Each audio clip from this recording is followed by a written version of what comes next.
Sayap militer Jihad Islam Palestina Brigade Al-Quds atau Saraya Al-Quds mengklaim telah berhasil menargetkan dan menghancurkan beberapa kendaraan militer Israel di Gaza.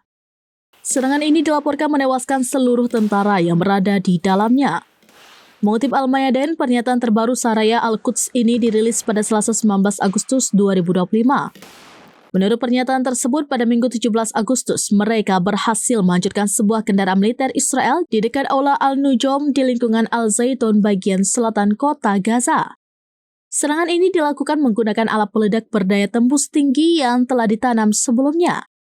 Sehari setelahnya, pada Senin 18 Agustus 2025, Brigade Al-Quds kembali menargetkan kendaraan militer Israel di area Al-Musallaba, juga di Al-Zaitun menggunakan perangkat yang sama. Download Tribun X sekarang, menghadirkan lokal menjadi Indonesia.